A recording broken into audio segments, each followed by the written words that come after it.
आज आपण partners final accounts यावरचं उदाहरण घेऊया. आता याच्यावरचं उदाहरण सोडवण्यापूर्वी तुम्हाला जो ट्रायल बॅलन्स आणि ॲडजस्टमेंट दिलेल्या असतात त्याचा तुम्ही बारकाईनं अभ्यास केला पाहिजे. त्या एक्झाम्पलमध्ये पार्टनर असतील तर पार्टनर्सचा प्रॉफिट शेअरिंग रेशो दिलेला असतो. तो किती आहे ते तुम्ही पाहिलं पाहिजे. आता आपण उदाहरणाकडे जाऊया. आता उदाहरण हे जे आहे हे टेक्स्टबुकमधल्या तुमच्या 24 पानावरचं दिलेलं उदाहरण म्हणजे ट्रायल बॅलन्स आणि ॲडजस्टमेंट आहेत. त्याच्यावरनं trading profit and loss account आणि बॅलन्स शीट हे तुम्हाला तयार करायला सांगितलेलं आहे. आता ते जे अकाउंट्स आहेत ते कोणाचे आहेत तर दया आणि क्षमा. दया आणि क्षमा या दोन पार्टनर आहेत. त्यांचा शेअरिंग रेशो 1:1 आहे आणि त्यांचं ट्रायल बॅलन्स आणि ॲडजस्टमेंट दिलेलं आहे. आता गणित सोडवण्यापूर्वी तुम्ही ट्रायल बॅलन्स जे दिलेलं आहे त्याच्यामधले जे ट्रान्झॅक्शन किंवा घटक नमूद केलेले आहेत तर ते घटकांचा अभ्यास करून अगोदर तुम्ही त्याला पेन्सिलने ते जे अकाउंट आहेत ते जे ट्रायल बॅलन्समध्ये दिलेला ॲटम आहे हा कुठं जाणार, ट्रेडिंग अकाउंटला, प्रॉफिट अँड लॉस अकाउंटला का बॅलन्स शीटला. किंवा काही वेळेला ट्रायल बॅलन्समध्ये जे दिलेलं असतं त्याचा इफेक्ट, दोन्ही इफेक्ट हा बॅलन्स शीटवर होतो. आता हे आपण उदाहरणं देखील समजून घेऊया. आता ट्रायल बॅलन्समध्ये काय म्हटलेलं आहे पहिला आयटम आहे स्टॉक. आता स्टॉक कुठं जाणार, हा ओपनिंग स्टॉक म्हणून येणार. स्टॉक हा 1:4 दिलेला आहे त्याच्यामुळे याला तुम्ही म्हणणार ओपनिंग स्टॉक. आता हा कुठं घेणार, हा ट्रेडिंग अकाउंट. आता ओपनिंग स्टॉक किती दिलेला आहे 1/4/18 तर तो दिलेला आहे 65,000. तो आउटर कॉलमला येईल. त्याच्यानंतर बिल्स रिसिवेबल म्हटलेलं आहे. आता बिल्स रिसिवेबल हे जे आहे हे आहे ॲसेट आणि हे ॲसेट असल्यामुळं ते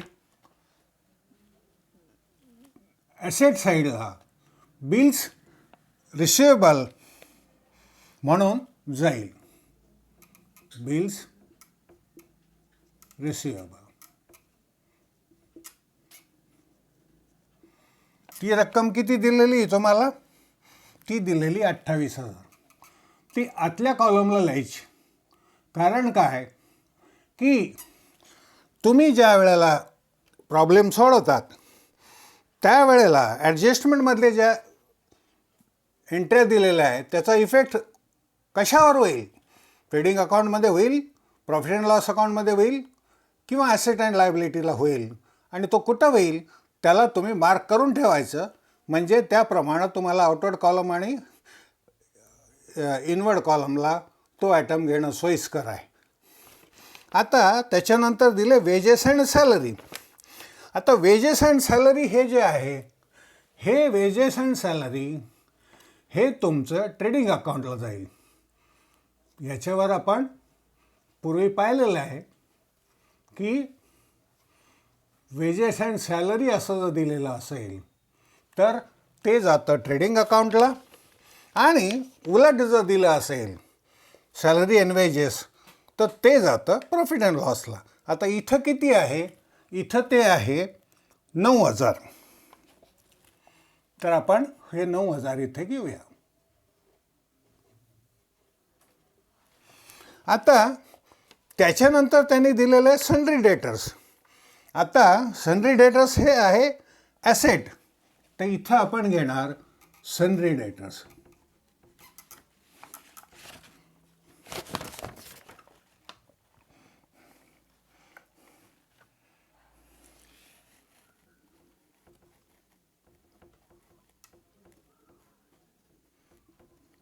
आता ह्याच्यावर ॲडजस्टमेंट असल्यामुळं आपण हे इनर कॉलमला घेणार 1,32,500. आता त्याच्यानंतर त्यांनी दिलेलं बॅड डेब्ट्स.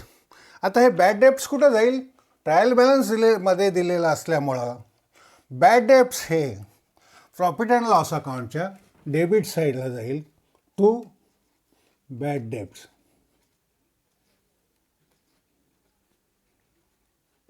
किती? ते आहे 1,000. ते पण इनर कॉलमला घ्यायचे. त्याचं कारण असं की याच्यावर आपल्याला एंट्र्या करायच्या आहेत. त्याच्यानंतर परचेसेस कुठं जाईल? तर ते जाईल ट्रेडिंग अकाउंटच्या डेबिट साईडला टू परचेसेस.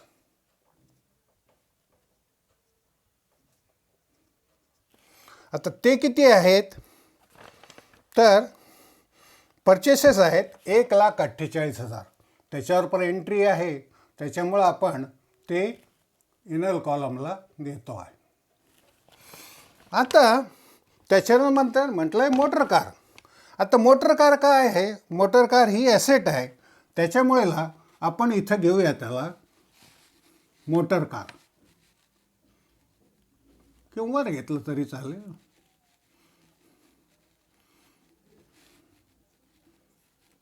इथं खाली घेऊया आपण मोटर कार.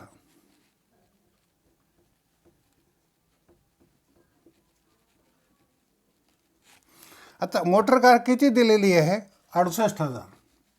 याला एंट्री नाही आहे, त्याच्यामुळं हे आउटर कॉलमला जाईल. त्याच्यानंतर मशिनरी. आता मशिनरी काय आहे? हे आहे तुमचं ॲसेट, त्याच्यामुळं इथं जाईल तुमचं मशिनरी.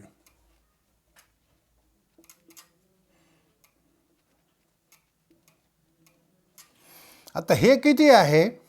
हे आहे 1,14,800.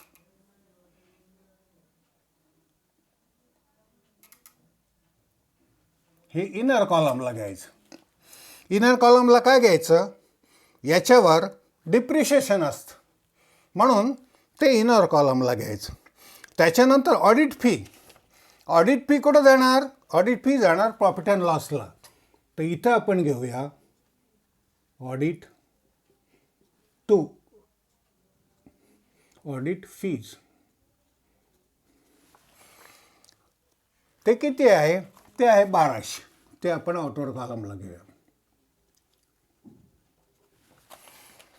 त्याच्यानंतर सेल्स रिटर्न. आता सेल्स रिटर्न हे काय आहे? सेल्समधनं वजा करायचं, म्हणजेच ते जाईल ट्रेडिंग अकाउंटच्या क्रेडिट साईडला लेस सेल्स रिटर्न. आता हे किती दिलेले आहेत? हे दिलेले 2,000. हे आपण आतल्या कॉलमला घेणार आहे, कारण सेल्स किती आपल्याला माहीत नाही, ते पुढं आहे. त्याच्यानंतर डिस्काउंट. आता डिस्काउंट काय आहे? तर हा डिस्काउंट हा तुमचा खर्च आहे. का बरं? तर तो डेबिट साईडला दिलेला आहे, म्हणून तुम्हाला डिस्काउंट देणं आहे, म्हणून त्याला डिस्काउंट म्हणून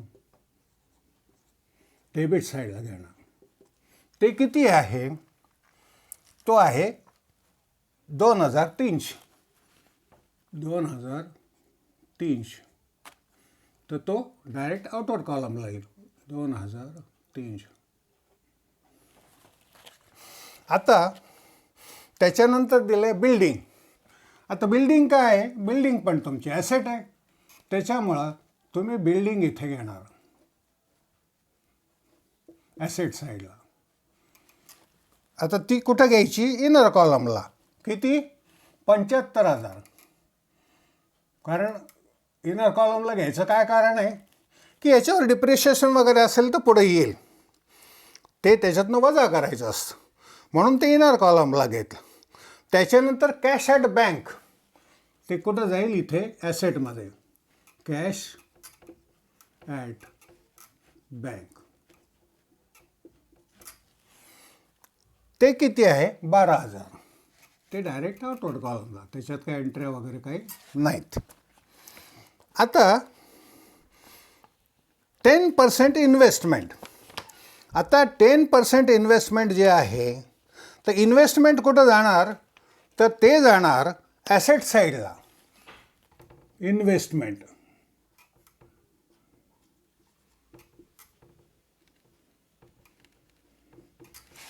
ॲसेट साईडला कुठं जाणार, तर त्याला इनर कॉलमला घ्यावा लागेल.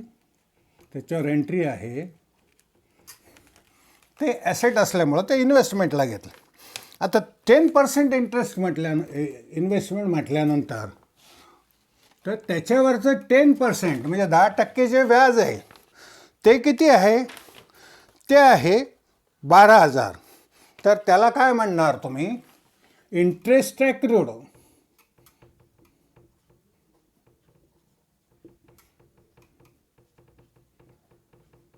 ते किती आहे 2,000 म्हणजे 10%. हे किती झालं, हे झालं 22,000. आलं लक्षात. आता त्याच्यानंतर दुसरा आयटम कुठला आहे, तो आहे ॲडव्हर्टाइजमेंट. तर तो ॲडव्हर्टाइजमेंट हा जो भाग आहे, हा भाग टू ॲडव्हर्टाइजमेंट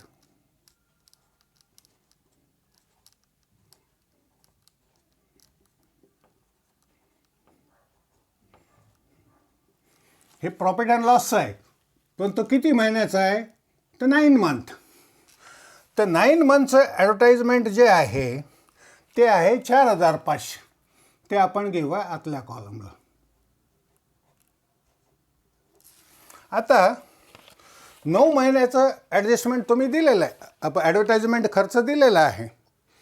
म्हणजे काय झालं आहे, तुम्ही अकाउंट्स बनवत आहे 12 महिन्याचं, मग त्याच्यामुळं 3 महिन्याचं ॲडव्हर्टाइजमेंट एक्सपेन्स जो आहे हा तुम्हाला देय आहे.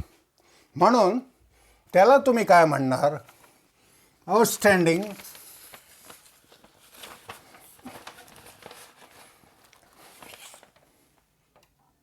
Add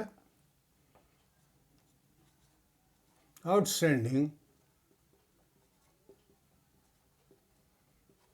expense for 3 month.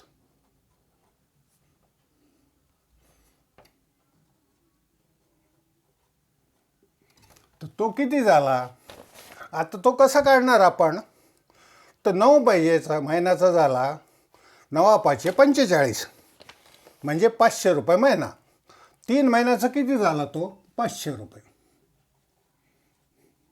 Total किती झाली ती आउटर कॉलमला 5,000 रुपये. आता त्याच्यानंतर त्यांनी म्हटलं रॉयल्टी.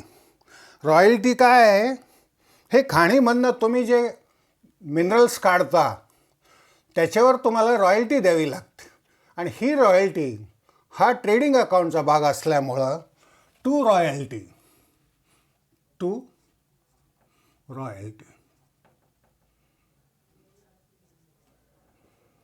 याचा इफेक्ट देखील एकाच साईडला येणार. याचं कारण काय आहे की तो ट्रायल बॅलन्समध्ये दिलेला आहे.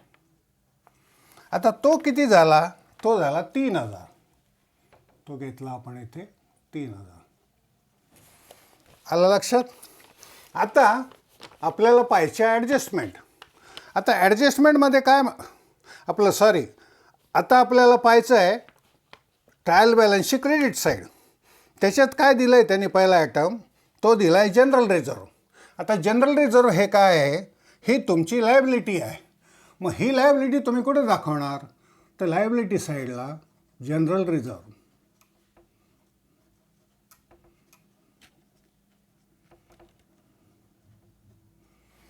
आता तो किती दिलेला आहे, त्याच्यावर काही एंट्री नाही, त्याच्यामुळं त्याला बाहेरच्या कॉलमला घ्या तुम्ही 14,500.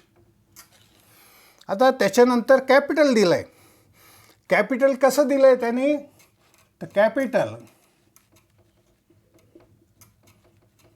दयाचं किती आहे, दयाचं आहे 1,60,000. ते आपण आतल्या कॉलमला देऊया. कारण काय की याच्यावर देखील एंट्री आहे. दुसरं, क्षमाचं किती आहे?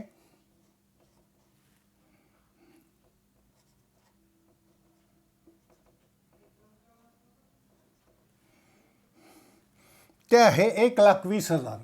ते पण आपण इनर कॉलमला देऊया. आता त्याच्यानंतर क्रेडिटर्स आहे. तर क्रेडिटर्स काय आहे? क्रेडिटर्स देखील तुमची लायबिलिटी आहे. त्याच्यामुळे ते पण तुम्ही टाकणार क्रेडिटर्स लायबिलिटी साईडला. क्रेडिटर्स ते किती आहेत? ते आहेत 98,000. आता RDD. आता RDD कुठं घेणार?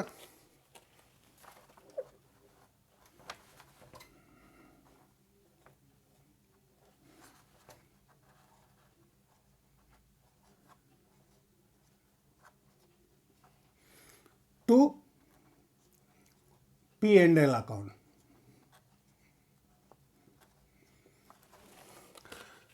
Sorry, to RDD. हे कोणते आहेत?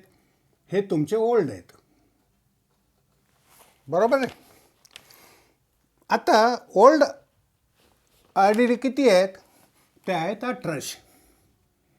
ते आपण बॅड डेट्समध्ये ॲड करणार आणि त्याचा एकच इफेक्ट येणार.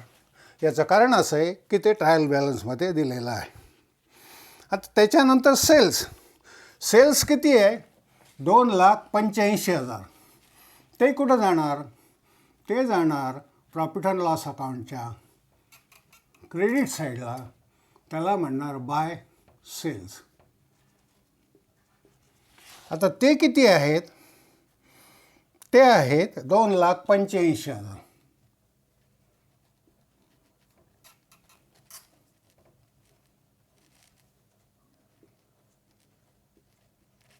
ते इनर कॉलमला घेतलंय. कारण काय आहे? त्याच्यावर पण एंट्री आहे अजून. आता आउटस्टँडिंग वेजेस हे कुठं जाणार? तर ही तुमची ॲसेट आहे. त्याच्यामुळं ते जाणार आउटस्टँडिंग वेजेस.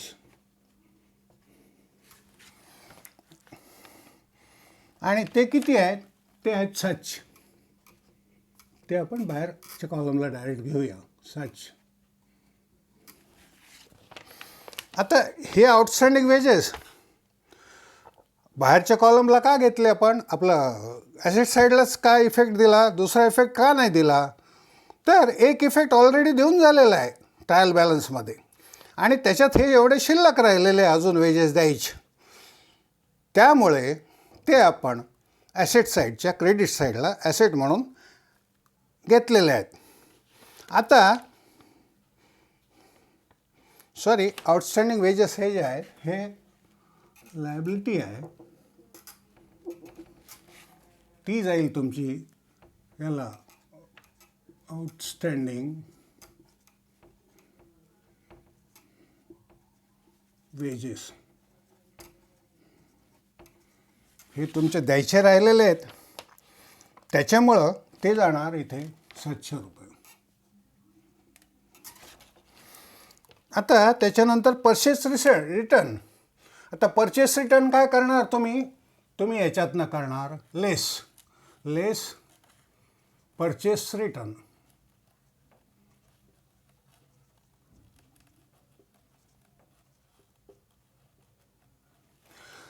तर ते किती आहेत? ते आहेत 4,000. म्हणजे नेट परचेसेस किती आले? 1,44,000.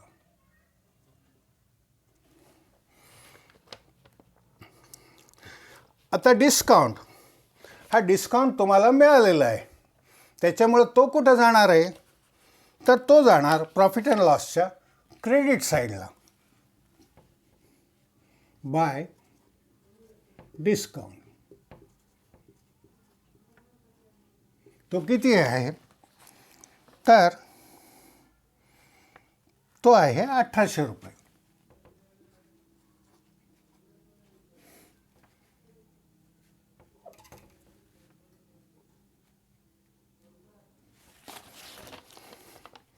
अशा रीतीनं ट्रायल बॅलन्सचा आपण इफेक्ट देऊन पाहिलेला आहे. आता त्याच्यानंतर तुम्हाला ॲडजस्टमेंटची एंट्री करायची. ॲडजस्टमेंटमध्ये काय म्हटलं आहे त्यांनी, क्लोजिंग स्टॉक 40,000. तर तो कुठं जाईल, ट्रेडिंग अकाउंटच्या क्रेडिट साईडला बाय क्लोजिंग स्टॉक.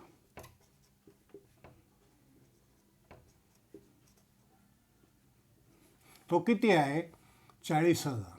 त्याच्यावर काही एंट्र्या नाहीत, त्याच्यामुळं तो आपण आउटवर्ड कॉलमला घेऊ. आता याचा दुसरा इफेक्ट कुठं जाईल, दुसरा इफेक्ट का बरं देणार आपण, तर हे ॲडजस्टमेंटमध्ये दिलेलं आहे. ॲडजस्टमेंटमध्ये प्रत्येक एंट्रीला डबल इफेक्ट असतो. तर हा क्लोजिंग स्टॉक आपण दाखवणार इथे ॲसेट साईडला क्लोजिंग स्टॉक. तो किती आहे, तो आहे 40,000. आता त्याच्यानंतर डिप्रिशिएशन ऑन बिल्डिंग. आता डिप्रिशिएशन ऑन बिल्डिंग किती म्हटलेलं आहे त्यांनी, depreciation on building and machinery at 5% and 3% respectively. ही एंट्री नीट वाचायची. याच्यावरनं तुम्हाला कळेल की बिल्डिंगवर 5%, मग 5% याच्या काढायचे. सॉरी, हे 75,000 पाहिजे होते. याच्यावर लेस डिप्रिशिएशन,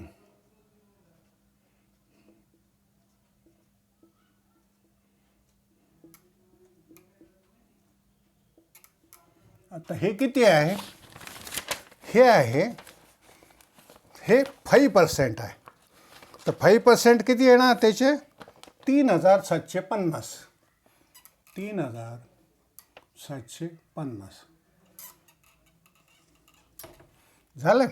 आता याच्यानंतर त्यांनी काय म्हटलेलं आहे, आता ही इकडे एंट्री आली, याची दुसरी एंट्री कुठं येणार, त्याची दुसरी एंट्री येणार इकडे तुमच्या प्रॉफिट अँड लॉस अकाउंटला टू डिप्रिशिएशन. हे टू डिप्रिशिएशन का बरं, तर हे तुमचा लॉस आहे, त्यामुळे टू डिप्रिशिएशन ऑन बिल्डिंग.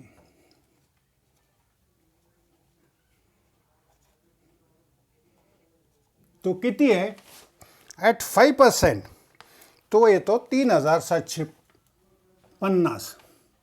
3,750.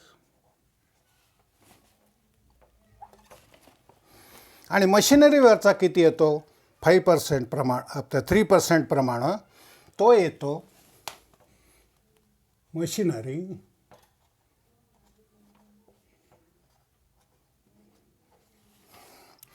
तो येतो 3,444.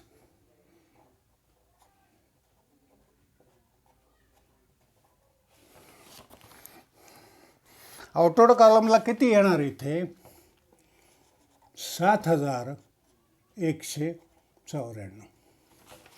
आता त्याच्यानंतर इकडच्या साईडला आपण मशिनरीचं डिप्रिशिएशन टाकणार. ते काय करणार आपण, लेस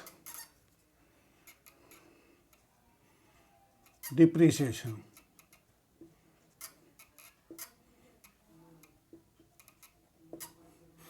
तर ते किती आहे, ते आहे 3,444.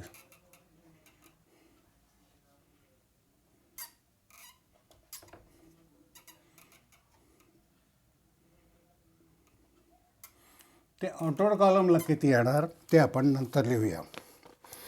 आता डिप्रिशिएशन झाल्यानंतर त्यांनी म्हटलेलं आहे, bills receivable included dishonour bill of ₹3,000.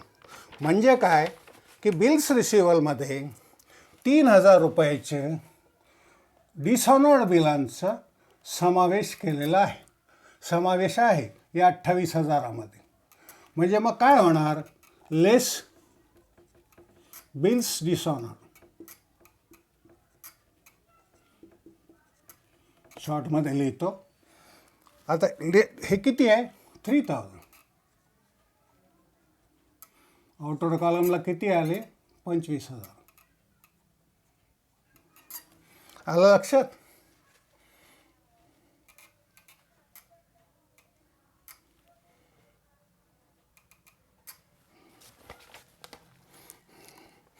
आता बिल्स रिसिवेबल तेवढ्याने कमी झाले, तर तेवढ्याने तुम्ही वाढवणार काय? इथे 1,32,000 याच्यामध्ये तुम्ही ॲड करणार. ॲड काय? Dishonoured bill. Bills dishonoured. हे शॉर्टमध्ये लिहितोय मी.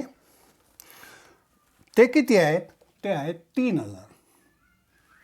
आपला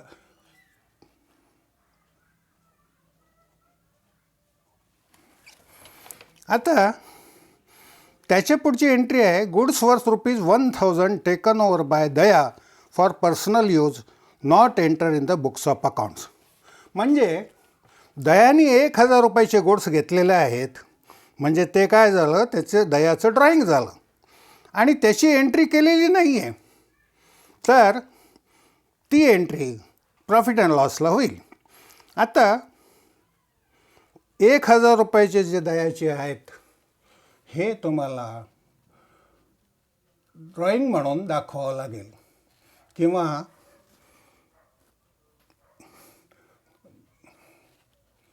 ड्रॉइंग घेऊ आपण याला. ते किती आहेत? 1,000.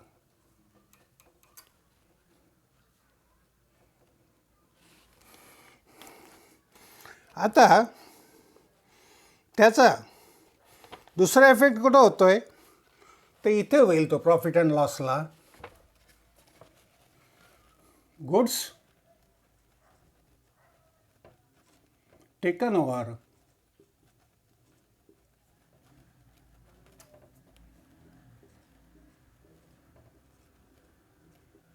बाय दया.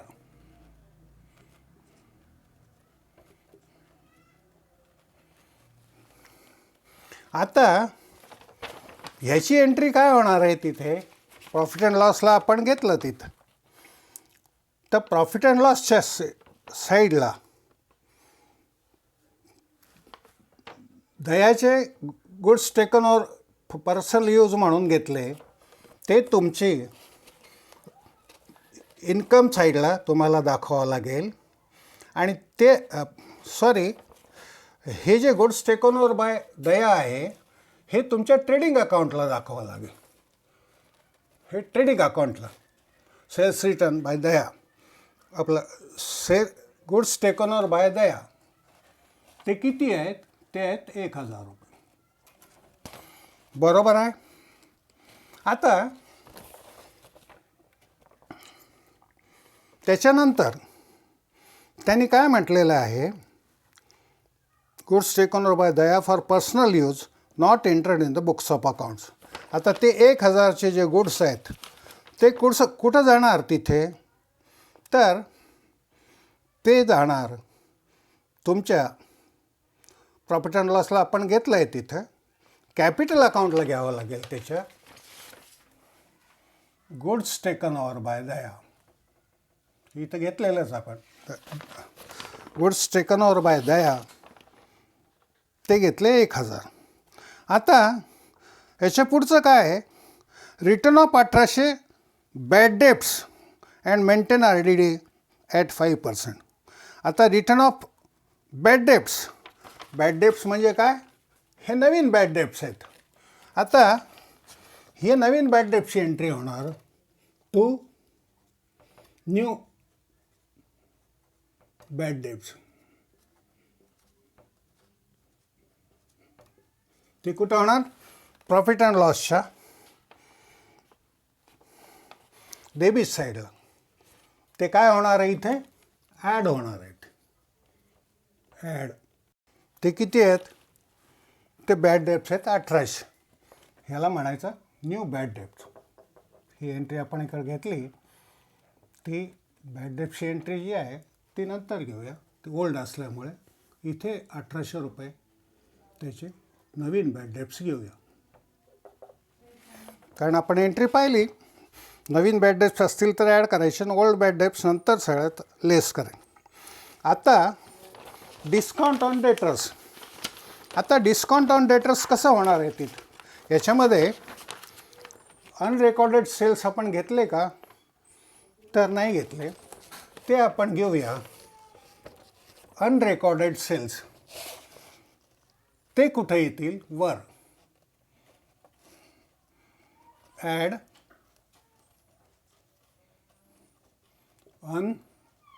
अनरेकॉर्डेड सेल्स. आता ते किती आहेत? ते आहेत 6000. आता त्याचा दुसरा इफेक्ट कुठं होणार आहे? त्याचा दुसरा इफेक्ट होणार आहे तुमच्या डेटर्स साईडला. तर तुम्ही ह्याला घेतलं आहे प्रॉफिट अँड लॉसला, त्याच्यानंतर अनरेकॉर्डेड सेल्स जे आहेत ते तुमच्या डेटर्स साईडला जाणार. Add unrecorded sales. आता इथे किती आहे? ॲड, इथं वर घ्यावं लागेल एंट्री, कारण बिल्स डिस्काउंटची एंट्री जी आहे ती घेतल्यानंतर बिल्स रिसिवलची एंट्री घेतली आपण, त्याच्यानंतर अनरेकॉर्डेड सेल घ्यावं लागेल. ते काय करावं लागेल तुम्हाला? इथे ॲड अनरेकॉर्डेड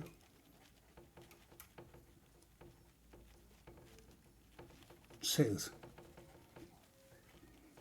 हे किती आहेत? हे 6000. बरोबर आहे. आता याच्यानंतर तुमचे टोटल डेटर्स किती झाले? 1,41,500. त्याच्यात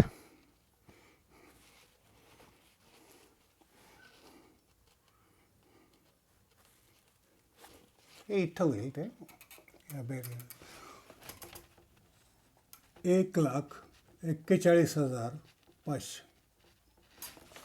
आता याच्यामधनं तुम्ही काय करणार आहे? न्यू बॅड डेप्स वजा करणार आहे. New bad debts. ह्याच्यात या साईडला काय आले? तर त्याचं ॲडजस्टमेंटमध्ये एंट्री असल्यामुळे इथे आलं.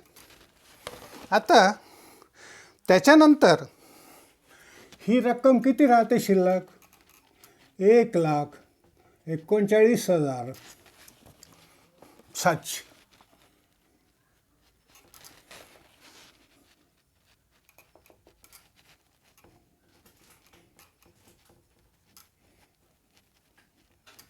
आता 1,39,700 दे आहे. त्याच्यामधनं इथे आपण हे वर घेतलेलं, याला जागा खाली करूया. याच्या 5% न्यू RDD करावा लागतो तुम्हाला. म्हणून लेस न्यू RDD 5%. हे कशावर करणार तुम्ही? या 1,39,500 काढणार. ते किती झाले? 6,985. आता आउटवर्ड कॉलमला गुड डेटर्स किती येणार आहे? 1,32,715.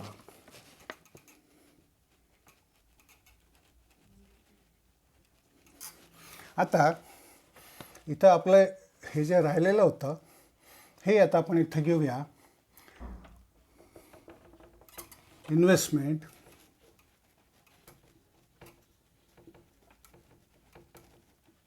ते किती आहे? 20,000.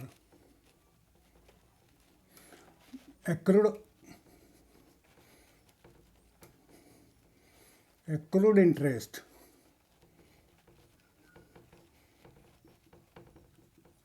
तो आहे 2,000.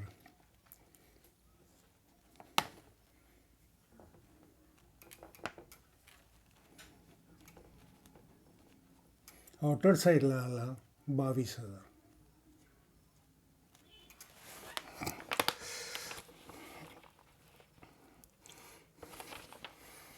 आता आउटस्टँडिंग वेजेस आपण इकडे दाखवलेले आहेत, बरोबर झाले. आता त्याच्यानंतर अजून एंट्री राहिली का, तर नाही राहिली. त्याच्यामुळे आपण आता इथे आउटर साईडला सगळ्या आयटम्सच्या बेरजा घेऊया. आता इथे अनरेकॉर्डेड सेल झाल्यानंतर हे किती झाले, 2,91,000 आणि त्याच्यातनं 2,000 गेले, म्हणजे नेट किती राहिले, तर ते राहिले 2,89,500. त्याच्यानंतर गुड्स टेकन ओव्हर जे आहे ते आउटर कॉलमला यायला पाहिजे. क्लोजिंग स्टॉक 40,000, त्याची बेरीज झाली 3,30,500.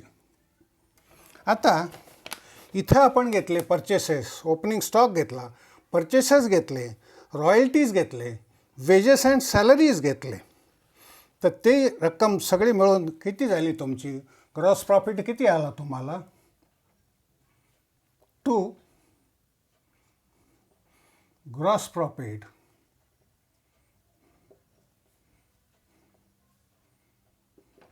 कॅरीड डाऊन, तो आला 1,09,500.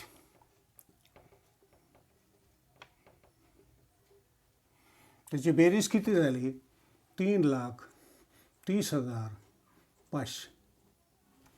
आता profit and loss account side पाहूया. तर इथे आपण 1,500 रुपये ॲड केले, तर हे किती होतात, हे झाले 6,000, बरोबर आहे. त्याच्यानंतर ऑडिट फी घेतली आपण 1,200 रुपये. त्याच्यानंतर डिप्रिशिएशन ऑन मशिनरी घेतलं आहे, बिल्डिंग हे पुसून जातं येते लिहिताना, मशिनरी,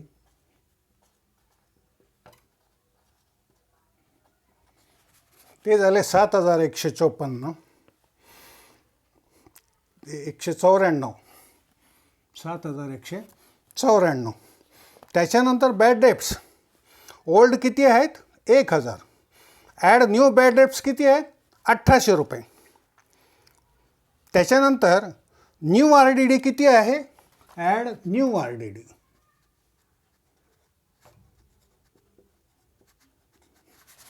ती आपण किती काढली, 6,985.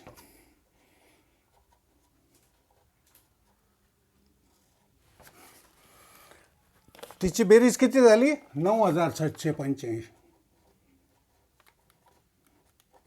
आणि याच्यातनं आपण लेस करणार, लेस ओल्ड RDD. आता ओल्ड RDD किती आहे, तो आहे 1,800. तर आउटर कॉलमला किती आले, 7,985.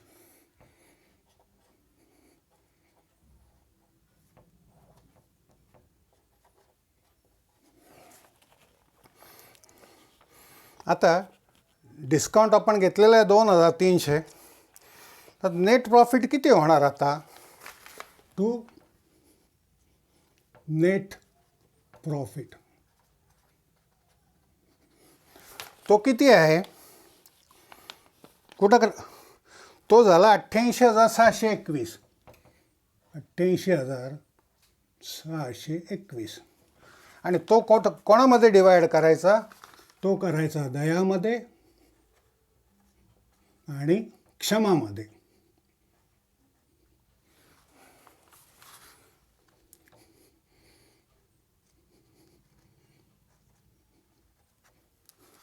तो किती होणार, इक्वल आहे, त्याच्यामुळं तोच होणार तिथे 44,311, 44,310. आता ही झाली तुमची प्रॉफिट अँड लॉस शीट. इथं तुम्ही काय करणार, by gross profit brought down,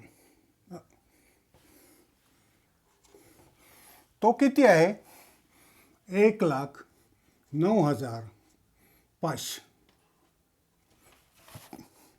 त्याच्यानंतर इंटरेस्ट ॲक्रूड आहे. तर इंटरेस्ट ॲक्रूड आपण तिथे दाखवलं. हा इंटरेस्ट ॲक्रूड जो आहे तो इन्व्हेस्टमेंटवरचा इंटरेस्ट ॲक्रूड ऑन इन्व्हेस्टमेंट ही तुमची इन्कम साईड आहे. त्याच्यामुळं ते झाले 2,000 रुपये. अशा रीतीनं याची बेरीज झाली 1,13,300. याची पण बेरीज झाली 1,13,300.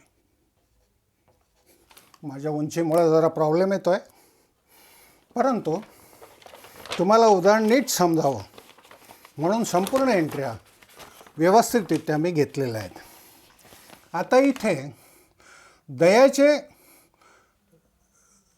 ड्रॉइंग आपण लेस करतो. इथे लेस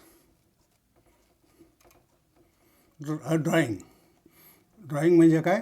गुड्स टेकन ओव्हर. किती? 1,000. परंतु त्याच्या अगोदर तुम्हाला नेट प्रॉफिट घ्यावा लागेल. तो किती आहे?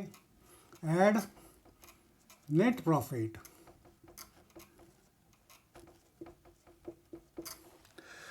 तो आहे 44,311. तर ह्याची आउटवर्ड साईडला बेरीज किती आली? 2,03,311. आता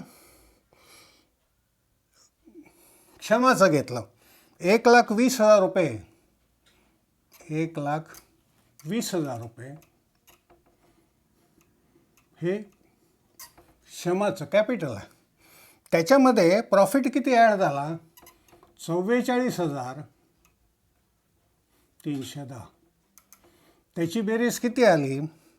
1,64,310. त्याच्यानंतर आपण जनरल जेव्हा घेतले, ॲडव्हर्टाइजमेंट एक्सपेन्सेस जे आहेत ते advertise expenses, outstanding advertise expenses हे वेजेस घेतले आपण. याच्यात आउटस्टँडिंग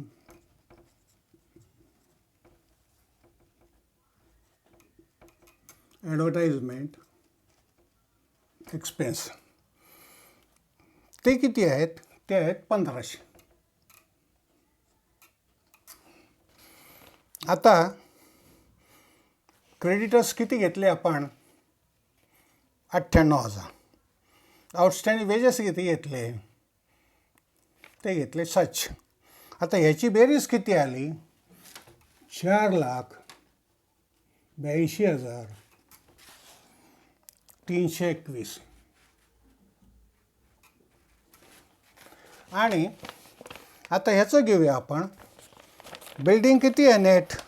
71,250. मशिनरी किती आली? 1,11,350. त्याच्यानंतर bills receivable 25,000, cash at bank 12,000, motor car 68,000, closing stock 40,000. त्याच्यानंतर गुड डेटर्स घेतले 1,32,715. इंटरेस्ट ॲक्रूड घेतले 22,000. याची बेरीज झाली 4,82,232.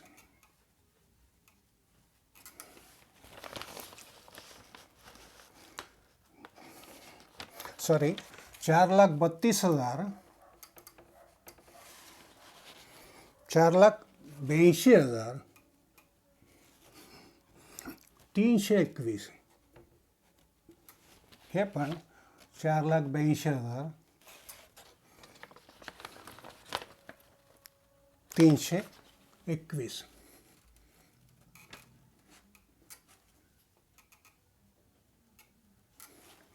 अशा रीतीनं हा प्रॉब्लेम मी तुम्हाला सोडून दाखवलेला आहे. हा प्रॉब्लेम तसा किचकट आहे. याच्यामध्ये सगळ्या एंट्र्या आपण घेतलेल्या आहेत. आता या एंट्र्यामधल्या कशा घेतल्या, काय घेतल्या, हे बहुतेक सगळे या प्रॉब्लेम्समध्ये तुमच्या संदर्भित सगळे ॲडजस्टमेंट, हिडन ॲडजस्टमेंट याची याच्यात नोंद झालेली आहे. आता ही कशी आहे त्याचं वर्किंग मी उद्या दाखवेल तुम्हाला.